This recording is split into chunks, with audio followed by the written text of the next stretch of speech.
All right, moving on to the Grandmaster section for Chapter 7, Section 2.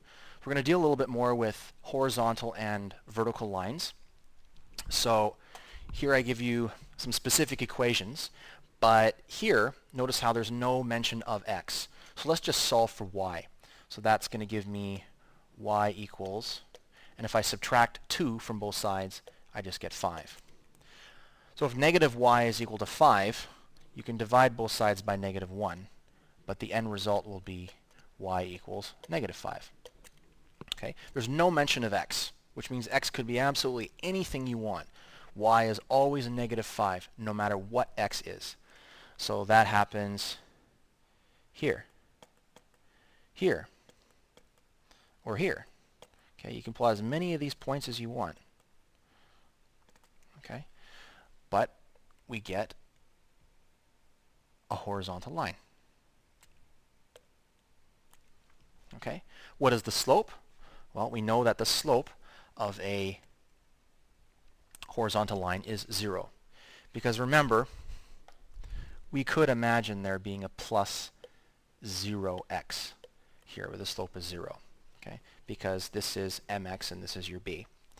All right, so where is the y-intercept? Well, there is a y-intercept. It's located here. X equals 0, y equals negative 5. But what's the x-intercept? Well, if you notice, this line runs parallel to the x-axis. Therefore, this line will actually never cross the x-axis. So this is not applicable. Okay? There is no x-intercept. Okay? This line goes on forever in both directions. It will never approach the x-axis. All right, next example, 3x plus 17 equals negative 1. Again, there's no mention of y here. So let's just solve for x and see what we get. I need to subtract 17 from both sides. That's going to give me negative 18 here. And I need to divide both sides by 3. That's okay.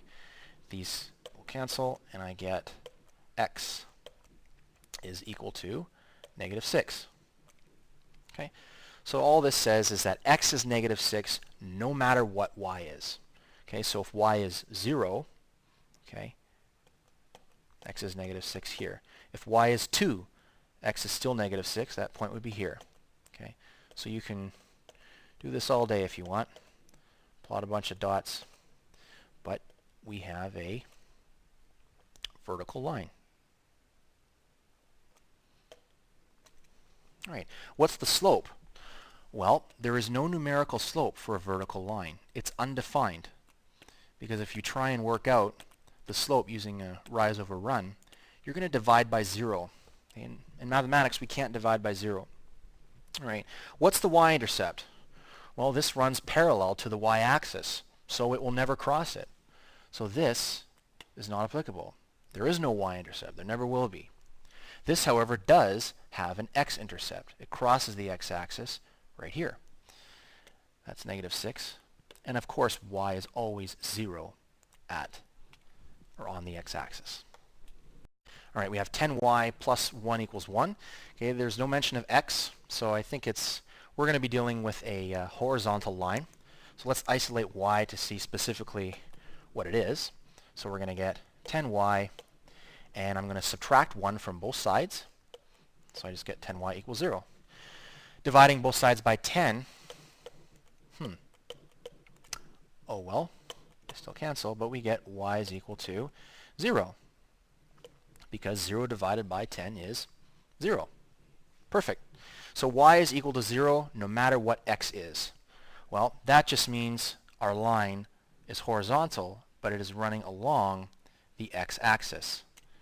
Okay? Because if y is 0, we can't go up or down by any amount. All right, so the slope is 0 because it's a horizontal line. The y-intercept, okay, well, that occurs when x is 0, and it crosses the y-intercept at 0. So it actually goes to the origin. What is the x-intercept? Well, that's interesting. Here, there were no x-intercepts. Okay. Well, here, well, there is actually. There's one here, here, here, and here. Okay? Because this line actually runs along the x-axis, that means this line effectively is the x-axis. So in fact, any point on this line, technically, is an x-intercept. So how do we say that? What is the x-intercept? Well, there is no specific one. Could be anything. So I'll just say any x value. Oh, I'm running out of space here. Okay, so any x value. You could also say this. X could be any real number. Okay, so it just means x could be anything, as long as y is equal to 0. All right, so moving on to our critical thinking problems. First off, we have what is the value of a if the line ax plus 5y minus 6 equals 0 passes through negative 3, 2. So what this means is this point, we're told, sits on this line. It must satisfy this equation. So we need to figure out, for that to be true, what is the only number that a can be. So what we can do is we can just replace x and y with these two numbers given. So that means we have a times x, but we're told that's minus 3, plus 5y, but we're told y is 2, minus 6 is equal to 0. Okay, so that gives us negative 3a. Okay, and this is 10. Take away 6, that's plus 4 equals 0.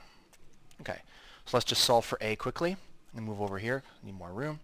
So I'm going to subtract 4 from both sides, so that gives me negative 3a equals negative 4. And then to finish it off, I need to divide both sides by negative 3. So these cancel. And I end up with a is equal to, our negatives cancel, and I just get 4/3. Okay. Next, the equation of a line is x plus 8y minus 36 equals 0. Okay, that is in general form. Write the coordinates of a point on the line satisfying each of the following conditions. Okay, so we have a line. We could graph it if we want. We want to find what point is it such that the x-coordinate is equal to the y-coordinate. So where on the graph, okay, are the x and y coordinates the same? Okay, so in other words, we're looking for when is x equal to y? All right, so where does that happen? Well, what I can do is I can actually take this equation and I can replace one of these variables with the other, because after all, we're told they're equal. We want to figure out where that happens. So it's up to you, but I'll replace y. Why not? So we get x plus 8y, but we're told that they're the same, or we're looking for where they are the same, so this becomes 8x. Okay, and take away 36, and that is equal to 0. All right, so let's solve for x. We have like terms. This gives us 9x, and I'm going to add 36 to both sides, so that gives me 9x equals 36. Okay, I'm running out of space here, but if I divided both sides by 9, I would get x is equal to 4. Okay, so if x is equal to 4, that means x and y are the same. Hence the coordinate we're looking for, it's right here, 4 and 4. All right, so here we're told the x-coordinate is 4 times as great as the y-coordinate. So what that means is we're looking for a point such that the value of x is equal to 4 times the y value. Okay, so what we can do in our equation here is wherever we see this x, I can actually replace that with 4y instead, as that would be the easiest. For the first one, it didn't matter because x and y were the same. So instead of writing x plus 8y, I'm going to write 4y plus 8y minus 36 is equal to 0. Okay, so now I can combine some like terms. Boy, this thing lags. All right, so this gives me 12y, and adding 36 to both sides, I get 12y equals 36. Okay, so to solve for y, divide both sides by 12, you're going to get y is equal to 3. Okay, all right, so we know that the y-coordinate is 3. What's the x-coordinate? Well, we know that x is 4 times y, so that would be 4 times 3, which we know to be 12. Okay, so that's the point we're looking for. Last question. Given the line ax plus by plus c equals 0, where a is strictly positive, b is strictly negative, and c is strictly negative, determine the sign of the slope and the y-intercept. Okay, so with this information alone, we can't actually determine the line specifically, what the slope is and the y-intercept, nor can we graph it. But with this information, we can determine whether the slope is positive or negative, or whether the y-intercept is positive or negative. Okay? Now, there are different ways of attacking this problem, but one way, at least to get the result we're looking for, is just to choose numbers for a, b, and c that satisfy these conditions. And you can choose any numbers you want, but it might make sense to choose the simplest numbers to work with. Okay, so if I want a simple number for a that is strictly positive, well, why don't we just allow a to be 1? Okay, simple enough. B is strictly negative, so let's just choose b as negative 1. C is also negative, so why don't we let c be negative 1? Okay, so we will get the result. This is not a mathematical proof, okay, but at this stage, it's enough for us to get the result that we want. So let's just substitute these coefficients in. So 1 times x is just x, plus by, but this is just minus y, because b was minus 1, and c is negative 1, and that is equal to 0. Okay, so that is now a specific equation in general form. So let's figure out the slope and the y-intercept, and let's do that by solving for y. I think that's easily done by adding y to both sides, because then it's positive.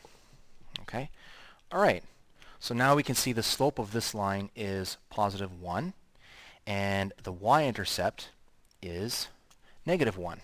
Okay, so that isn't the specific slope and y-intercept of our original equation specifically, but again, we're just looking for their signs. Okay, so I can claim then that the slope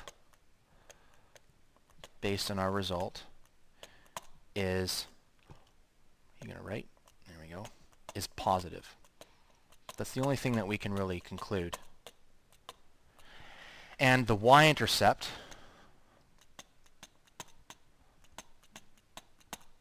is negative. Okay. And if you were to choose different values for a, b, and c, and you're welcome to try it, you will get the same result, but of course you'd be working with a different equation here. Okay? So positive slope and a negative y-intercept.